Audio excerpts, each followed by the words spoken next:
My dog is so much to me. As you've seen him, he can be very sort of up for it, like he's wonderful. And I don't know what I'd do without him. He's about 10 years old now. You wouldn't think it. I mean, I threw a ball for him the other day, and he bounced up onto his back of his near his tail, and his body twisted so much that he took the ball literally off the back of his tail. Yeah, so I mean, if he's that agile, I'd like to be as agile as he is, I tell you.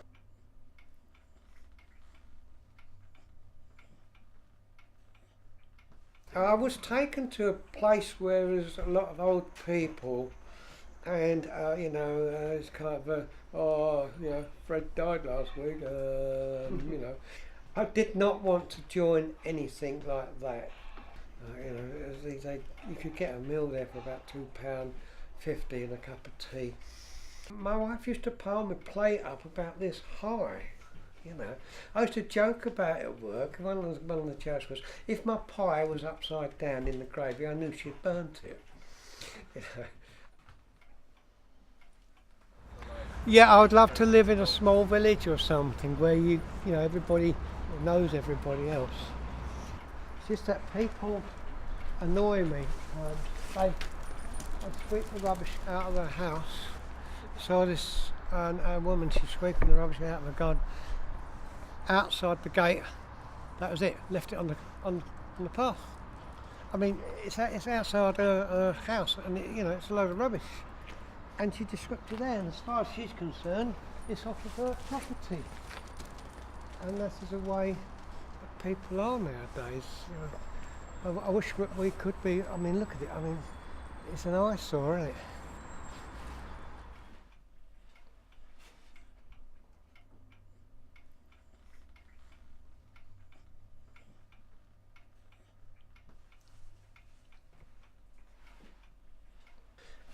We came out from Wix's, and Margaret was tired. I asked her if she'd like to go into have a burger or a cup of coffee or something. She said no.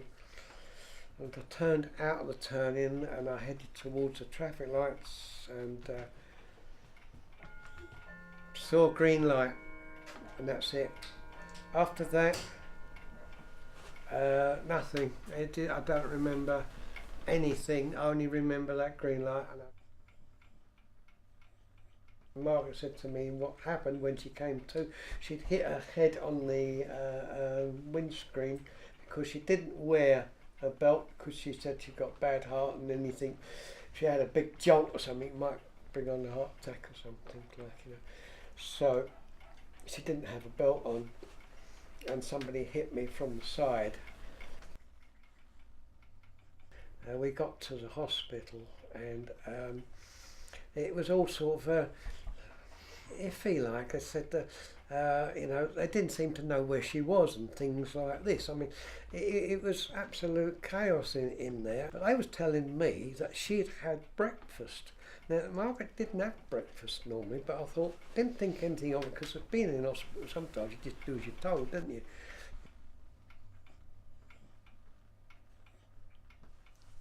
I hadn't a clue that Margaret had died. I was completely gutted, like. I didn't know what I was going to do. I don't want to talk about it anymore.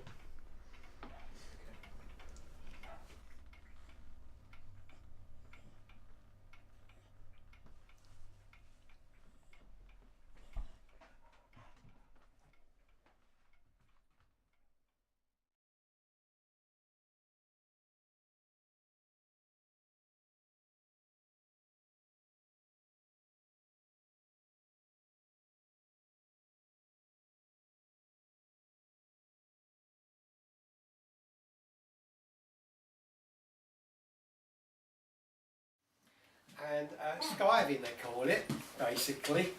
So I was skiving, and one day a uniform went past the window, and he says, "Officer!" And I didn't know what to do. I jumped up and I dived into one of these lockers, and I was standing on the inside of this locker, and I pulled the door shut, and inside you know, the metal is folded so that you could get your fingers and hold it like that and hold it close. And this officer went right the way around, right, you know, and he had a look. And he said, why is this locker? I don't know, he says, why is it locked? He said, I don't know.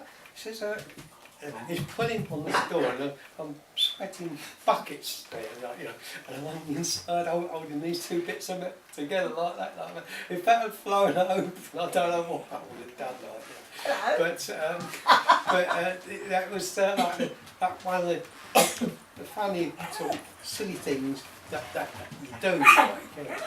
But then there was another time, it was on the square.